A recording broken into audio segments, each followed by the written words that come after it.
வணக்கம் மக்களே, நாம் இந்த ஆரோக்கியமான எச்சரிக்கை பதிவில் தயிரில் நிறைந்துள்ள ஒரு சில தீமைகளை பற்றி நம்ம விளக்கமாக பார்க்க போகிறோம். இன்னது தயிர் ஒரு ஆரோக்கியமான உணவுப் பொருள் இல்லை, தீமைகள் அதில் நிறைஞ்சிருக்கா அப்படின்னு நீங்கள் ஷாக் ஆகலாம். ஆனால் உண்மைதாங்க. இப்போ நம்ம கால நேரம் பார்க்காம எல்லா நேரங்களையுமே தயிர் சாப்பிட்டோம் அப்படின்னா அது பல பிரச்சனைகள் ஏற்படுத்தும் அப்படின்றத மருத்துவர்கள் குறிப்பிடுறாங்க. இன்னும் பார்த்தீங்க அப்படின்னா அது தயிரோடு சேர்க்கக்கூடாத ஒரு சில உணவுப் பொருட்களும் இருக்குது, அது கூட சேர்த்து சாப்பிட்டாலுமே பிரச்சனை ஏற்படும் அப்படின்ட்டு தான் குறிப்பிடுறாங்க. குழந்தைகள் முதல் பெரியவர்கள் வரை அனைவருக்குமே விருப்பமான உணவாக தயிர் இருக்குது. நம்முடைய உணவு பட்டியலில் நம்ம தயிருக்கு மிக முக்கியமான இடத்தை கொடுத்துருக்கோம். ஸோ அப்போ தயிரை நம்ம எந்தெந்த நேரத்தில் எடுத்துக்கொள்வதெல்லாம் தீமை, எந்தெந்த நேரத்தில் எடுத்துக்கொள்வது நன்மை, எந்தெந்த உணவுப் பொருளோடு எடுத்துக்கொள்ளக்கூடாது, அப்படி எடுத்துக்கிட்டால் என்னென்ன பிரச்சனைகள் ஏற்படும், அதிலிருந்து எப்படி விடுபடணும், அப்போ தயிரை உண்மையாகவே எடுத்துக்கொள்ளக்கூடிய நிலை என்ன, எப்படியெல்லாம் ஆரோக்கியமான முறையில் சாப்பிடலாம் அப்படின்றதையும் விளக்கமாக பார்ப்போம். அதை பற்றி பார்க்குறதுக்கு முன்னாடி இந்த வீடியோவுக்கு மட்டும் ஒரு லைக் கொடுத்துட்டு இந்த தகவலை உங்களுக்கு தெரிஞ்சவங்களுக்கும் ஷேர் பண்ணிவிடுங்க. ஏன்னா இது அவங்களுக்கும் பயனுள்ளதாக இருக்கக்கூடிய ஒரு ஆரோக்கியமான பதிவு தான். இது போன்ற அப்டேட்ஸ்கள் நீங்கள் தொடர்ந்து பார்க்குறதுக்கு நம்மளுடைய ஹெல்த் நியூஸ் தமிழ் சேனலை மறக்காமல் சப்ஸ்கிரைப் பண்ணி வச்சுக்கோங்க. பக்கத்தில் இருக்கக்கூடிய பெல் பட்டனையும் கிளிக் பண்ணி ஆல் அப்படின்ற ஆப்ஷனையும் செட் பண்ணி வச்சுக்கிட்டீங்க அப்படின்னால நாங்கள் போடக்கூடிய எல்லா அப்டேட்ஸும் உங்களுக்கு நோட்டிஃபிகேஷன் அடிக்கடி சேரும். சரிவாங்க மக்களே, இப்போ வீடியோக்குள்ளே போயிடலாம். இப்போ பார்த்தீங்கன்னா கால நேரம் பார்க்காம எல்லா நேரங்களிலுமே நம்ம தயிரை சாப்பிட்டோம் அப்படின்னா அதுதான் நமக்கு பல பிரச்சனைகள் ஏற்படுத்தும் அப்படின்றத மருத்துவர்களும் உணவு நிபுணர்களும் குறிப்பிடுறாங்க. அப்படின்னா தயிர் சாப்பிடுவதற்குன்றது ஒரு சிறந்த நேரம் இருக்கும் பார்த்தீங்களா, அந்த நேரம் என்னென்னு தான் நம்ம தெரிஞ்சுக்கணும். நண்பகலுக்கு முன்பாக நம்ம தயிர் சாப்பிட்றது நமக்கு ரொம்ப ரொம்ப நல்லதுங்க. அது என்ன நண்பகலுக்கு முன்பான நேரம் அப்படின்னு கேட்டிங்கன்னா, காலை உணவுக்கும் மதிய உணவுக்கும் இடைப்பட்ட ஒரு நேரம் இருக்கும், அந்த பிரேக்கிங் ஹார்ஸ், அந்த இடைப்பட்ட நேரத்தில் நம்ம தயிர் சாப்பிடலாம். அதுதான் நண்பகலுக்கு முன்பான நேரம். அந்த நேரங்களில் நம்ம தயிர் சாப்பிடும்போது நம்மளுடைய உடல் அந்த தயிரை எளிமையாக செரிமானம் செய்ய வைத்து ஊட்டச்சத்துக்களை உறிந்து மருத்துவ நன்மைகளை கொடுக்கும். அப்போ எந்தெந்த நேரங்களில் நம்ம தயிர் எடுத்துக்கொள்ளக்கூடாதுன்னு பார்த்தீங்கன்னா, நீங்கள் காலையில் எப்போதுமே பிரேக்ஃபாஸ்ட்டாக வெறும் வயிற்றில் எழுந்தோடனே தயிர் சாப்பிடுவோம் பார்த்தீங்களா, அந்த பழக்கம் இருந்ததுன்னா அந்த பழக்கத்தை முதல்ல நீங்கள் கைவிட்டு விடுங்க.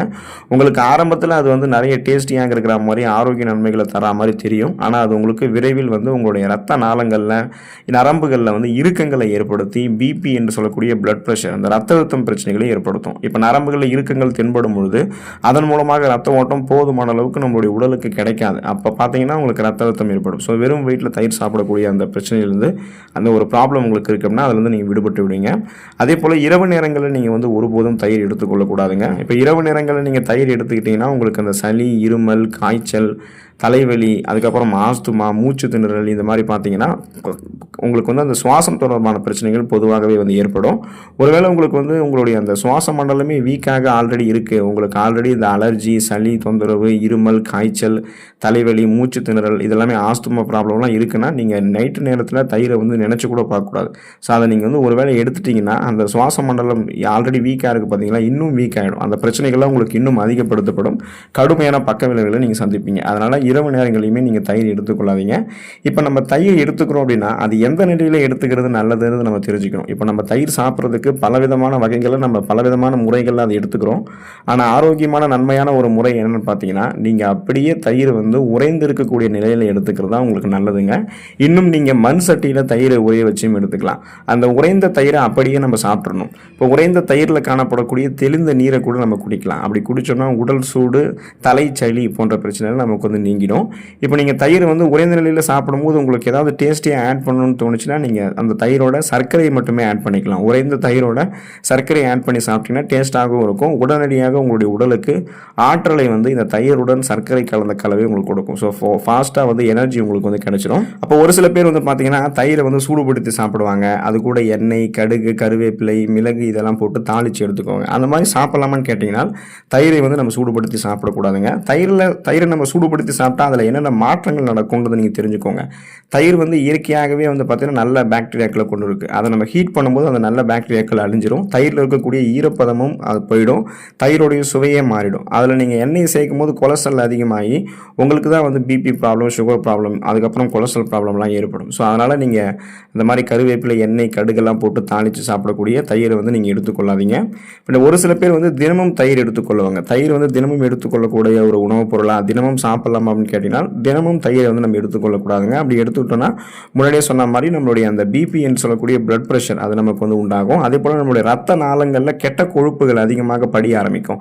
இதன் மூலமாக ரத்த ஓட்டம் இதயத்துக்கு போதுமான அளவு கிடைக்காததால் மாரடைப்பு, பக்கவாதம், இதய தமனிகளில் வீக்கம் ஏற்படுதல், இதய தசைகள் வலுவிழுந்து போகுதல் போன்ற பக்க விளைவுகளும் நமக்கு ஏற்படலாம்.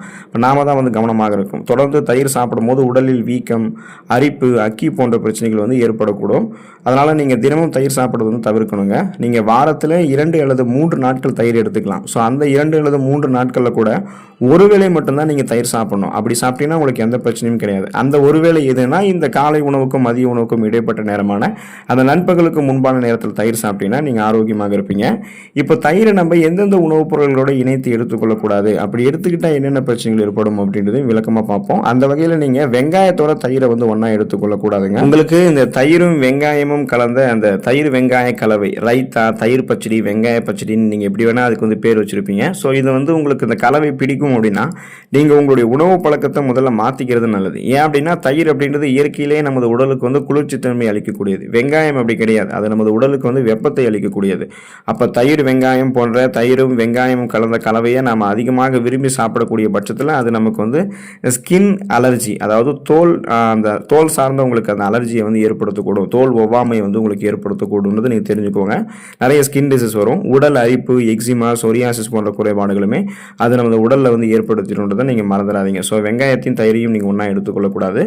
மாம்பழத்தையும் தயிரையும் நீங்கள் ஒன்றா எடுத்துக்கொள்ளக்கூடாது. இப்போ பார்த்தீங்கன்னா மாம்பழத்தை சின்ன சின்னதாக பீஸ் பண்ணி அது கூட வந்து தயிரை ஆட் பண்ணி நம்ம சாப்பிடும்போது டேஸ்ட்டாக இருக்குன்றதை நம்ம சாப்பிட்ருவோம்.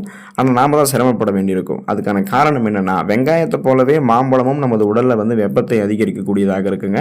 ஸோ தயிரோட நீங்கள் மாம்பழத்தை தொடர்ந்து சாப்பிட்டு வந்தீங்கன்னா ஸ்கின் டிசீஸ், தோல் சம்பந்தமான நோய்கள், உடலினுடைய ஒட்டுமொத்த செயல்பாடுகள் தடைபடுதல் போன்ற பாதிப்புகள் உங்களுக்கு ஏற்படலாம். அப்போ நீங்கள் தான் வந்து கவனமாக இருக்கணும்.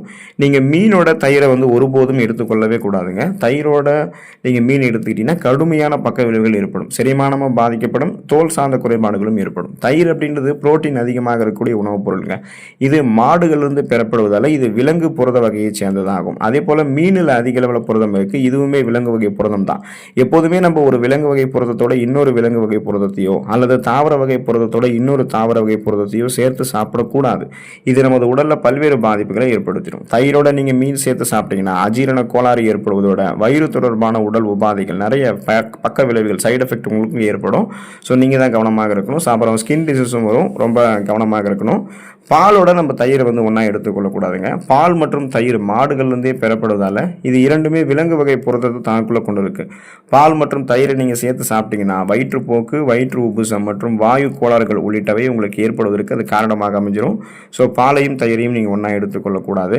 உளுத்தம்பருப்பையும் தயிரையும் நீங்கள் ஒன்றா எடுத்துக்கொள்ளக்கூடாதுங்க. தயிரோட உளுத்தம்பருப்பினால் செஞ்சிடக்கூடிய உணவுகளை நீங்கள் சேர்த்து சாப்பிட்டு வந்தீங்க அப்படின்னா அது செரிமானத்தில் பிரச்சனையை உருவாக்கி இறுதியில் வயிற்று உப்புசம், வாயு கோளாறு, வீக்கம், வயிற்றுப்போக்கு அல்லது பேதி போன்ற மோசமான நிலைக்கு உங்களை கொண்டு போய் விட்டுரும். ஸோ உளுத்தம்பருப்பால் செஞ்சிடக்கூடிய சூடான சுவையான உணவுகள் எதுவாக இருந்தாலுமே அதை வந்து நீங்கள் தயிரோடு இணைத்து எடுத்துக்காதீங்க.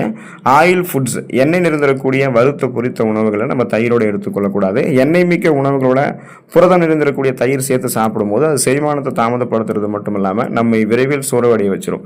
இதன் காரணமாக தான் நம்ம ஆயில் ஃபுட்ஸ், எண்ணெய் நிறைந்திருக்கக்கூடிய உணவுகளை சாப்பிட்டதுக்கப்புறம் லஸ்ஸி போன்ற பானங்களை குடிக்கும் பொழுது வெகு விரைவில் உறக்கம் வந்து நமக்கு வந்து வரதுக்கான காரணம் கூட இதுதான். ஸோ அதனால் நீங்கள் தான் கவனமாக இருக்கணும்.